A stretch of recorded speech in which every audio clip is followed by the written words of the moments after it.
నమస్తే ఫ్రెండ్స్. జగన్మోహన్ రెడ్డి గారు ఇప్పటికి చాలా పర్యటనలు చేశారు.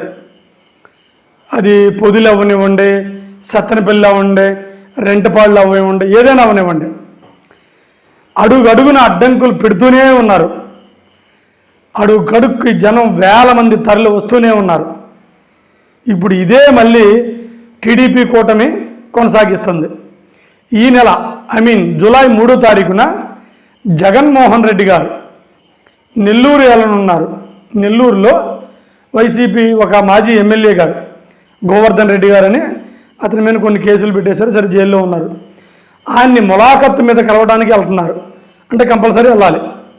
అయితే ఆ నెల్లూరు ఎమ్మెల్యే గారు కోటమిరెడ్డి గారు ఆయన అసలు జగన్మోహన్ రెడ్డి గారికి అక్కడ దిగటానికి ఏ ఛాన్స్ ఇవ్వకుండా అన్ని అడ్డంకుల్ని ఏర్పరుస్తున్నారు. ఇంకా దీని గురించి మనం ఇంకా లోతుగా తెలుసుకోవడం కోసం తెలుసుకునే ముందు అదొక చిన్న విన్నపం, కొద్దిగా ఛానల్ కొత్తగా ఎవరైనా చూస్తుంటే సబ్స్క్రైబ్ చేయండి, ఎంకరేజ్ చేయండి. ఇక మీటర్లోకి వద్దాం. మనందరికీ తెలుసు, మరి కూటమి ప్రభుత్వానికి తెలుసో తెలియకనో మనకి ఏమీ అర్థం కావట్లేదు. జగన్మోహన్ రెడ్డి గారిని ఎంత అడ్డుకుంటే అంత ఫ్యాన్స్ పెరుగుతారు, ఆయన్ని ఎంత తొక్కేయాలని చూస్తే అంత అభిమానులు ఊవెత్తుని లెగుస్తారు. అది మరి చంద్రబాబు నాయుడు గారికి మంచి విజనరీ, మంచి తెలివి కలిగిన వారు. మరి ఈ చిన్న విషయం తెలియకపోవడమే నాకు అర్థం కాలేదు. ఒకవేళ తెలిసినా ఏదో అడ్డంకులు పెట్టేసి తాత్కాలికంగా ఆనందం పొందుదాం అనుకుంటున్నారో ఏమో మాత్రం మనకు తెలియదు. జగన్మోహన్ రెడ్డి గారు ఈ నెల 3వ తారీఖున నెల్లూరు వెళ్ళాలి. ఓకే, అయితే రోడ్డు దారి కాకుండా హెలికాప్టర్లో వెళ్దామని ఫిక్స్ అయ్యారు. అది సూపర్. అయితే హెలికాప్టర్ మరి ల్యాండ్ అవ్వాలి కదా, హెలికాప్టర్ ల్యాండ్ అవ్వాలి కాబట్టి అక్కడ చాలా 3-4 ప్లేసులు అనుకున్నారంట. ఆ 4-5 ప్లేసులకు కూడా ఆ నెల్లూరు రూరల్ ఎమ్మెల్యే గారు అతను కోటమిరెడ్డి శ్రీధర్ రెడ్డి గారు అనుకుంటా, మొత్తానికి ఆయన ఎవరైతే ప్లేస్ ఇస్తామంటున్నారో వాళ్ళ దగ్గరికి వెళ్ళి వార్నింగ్ ఇస్తున్నారంట. వాళ్ళ మనుషుని వెళ్ళి వాళ్ళకి మీ ఎందుకు తేలుస్తాం, మీరు ఎలా హెలికాప్టర్ ల్యాండ్ కానిస్తారో అని అడుగడుగున అడ్డంకులే. ఒక ఫైనల్గా ఏదో క్రిస్టియన్ మిషనరీకి సంబంధించిన ఒక స్కూల్ ఉంటే ఆ గ్రౌండ్ ఇస్తామన్నారంట వాళ్ళు.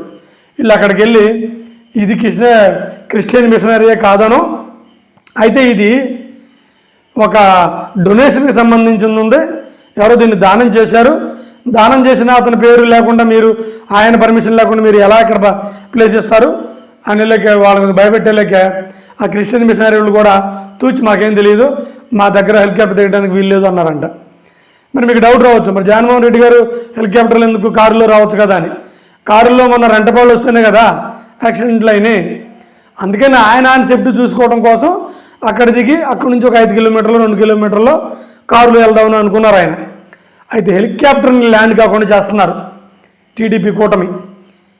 సరే, ఏమైనప్పటికీ జగన్మోహన్ రెడ్డి గారిని ఎంత తొక్కేయాలంటే అంత ప్రజలు ఎదుగుతారు. ఎంత అతన్ని ప్రజలు కాకుండా చేయాలని చూస్తే ప్రజలే అతనికి దగ్గర అవుతూ ఉంటారు. ఈ చిన్న లాజిక్ని కూటమి ప్రభుత్వం మర్చిపోయింది. అసలు నాకు తెలిసి జగన్మోహన్ రెడ్డి గారికి వాళ్ళు ఇండైరెక్ట్గా మేలే చేస్తున్నారు కూటమి ప్రభుత్వం. ఎందుకంటే అతను పూర్తిగా వదిలేస్తే అతనికి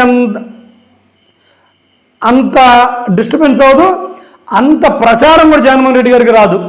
వీళ్ళే కావాలని అది లక్షల కోట్లు పెట్టినారా అని అడ్వర్టైజ్మెంటు వీళ్ళు ఒక చిన్న ఏదో అడ్డంకి క్రియేట్ చేసి జగన్మోహన్ రెడ్డి గారికి ఎక్కడ లేని మీద తీసుకొస్తున్నారు.